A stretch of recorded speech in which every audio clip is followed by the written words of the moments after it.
ഡൽഹിയിൽ എ.ഐ.സി.സി നേതാക്കളും ജനപ്രതിനിധികളുമായ Rahul Gandhi, Priyanka Gandhi, K C Venugopal തുടങ്ങിയവർക്കെതിരെ police നടത്തിയ അതിക്രമത്തിൽ അടിമാലിയിൽ പ്രതിഷേധം ശക്തമാകുന്നു.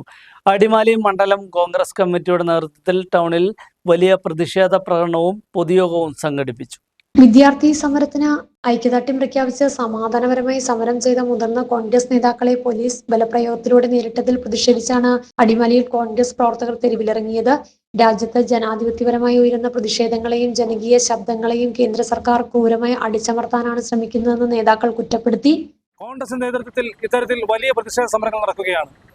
നിങ്ങൾക്ക് ഏവർക്കും അറിയുന്നത് പോലെ കഴിഞ്ഞ തവണ നടത്തിയ നീറ്റ് പരീക്ഷയുടെ ചോദ്യപേപ്പർ ചോർന്നതിന് പിന്നാലെ നിരവധിയായ വിദ്യാർത്ഥികൾക്ക് ജീവനൊടുക്കേണ്ടി വന്ന ഏറ്റവും സങ്കടകരമായ ഒരു അവസ്ഥയിലൂടെ രാജ്യം കടന്നു പോകുമ്പോൾ അതിനെതിരെ പ്രതിഷേധിക്കുവാൻ വിദ്യാർത്ഥി സമൂഹത്തോടൊപ്പം CJP ഉൾപ്പെടെയുള്ള മറ്റ് പൊതുസമൂഹം മുഴുവൻ കടന്നു വന്നപ്പോൾ അവർക്ക് ഐക്യദാർഢ്യം അർപ്പിച്ച് ഡൽഹിയിൽ പാർലമെന്റിലെ നമ്മുടെ പ്രിയപ്പെട്ട പ്രതിപക്ഷ നേതാവ് ബഹുമാന്യനായ ആദരണീയനായ രാഹുൽ ഗാന്ധി നേതൃത്വം നടത്തിയ പ്രതിഷേധ സമരത്തിനെ പോലീസും അതുപോലെ RSSന്റെ കാവി അണിഞ്ഞ ഗുണ്ടകളും ചേർന്ന് തല്ലി തകർത്ത ഏറ്റവും നിഷ്ഠൂരമായ ഒരു ഗതികെട്ട സംഭവമാണ് ഇന്നലെ അങ്ങ് തലസ്ഥാനത്ത് അരങ്ങേറിയത്.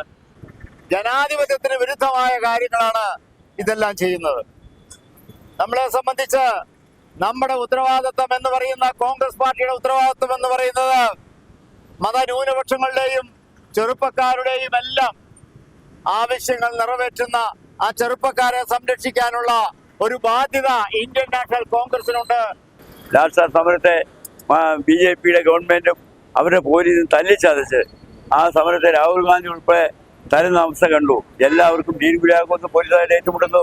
മുഖ്യമന്ത്രി VD സതീശനും KC വേണുഗോപാലും അങ്ങനെ തുടങ്ങിയ എല്ലാ നായകന്മാരുമായി അവരെ കയ്യേറ്റം ചെയ്യാനും എല്ലാം വന്ന് നമ്മൾ കണ്ടു. അടിമാലി ടൗണിൽ നടന്ന പ്രതിഷേധ യോഗത്തിൽ മണ്ഡലം പ്രസിഡന്റ് ഹാപ്പി കെ വർഗീസ് അധ്യക്ഷത വഹിച്ചു.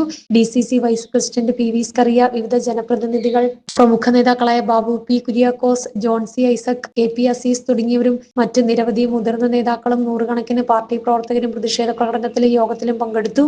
വിദ്യാർത്ഥികളുടെയും സാധാരണക്കാരുടെ അവകാശങ്ങൾക്ക് വേണ്ടി അവരുടെ ശബ്ദമായ കോൺഗ്രസ് പാർട്ടി കൂടുതൽ കരുത്തോടെ പോരാട്ട രംഗത്ത് നിലകൊള്ളുമെന്നും കേന്ദ്ര സർക്കാരിന്റെ ഇത്തരം അടിച്ചമർത്തൽ നയങ്ങൾക്കെതിരെ വരും ദിവസങ്ങളിലും പ്രതിഷേധം ശക്തമാക്കുമെന്നും അടിമാലി മണ്ഡലം കോൺഗ്രസ് കമ്മിറ്റി വ്യക്തമാക്കി.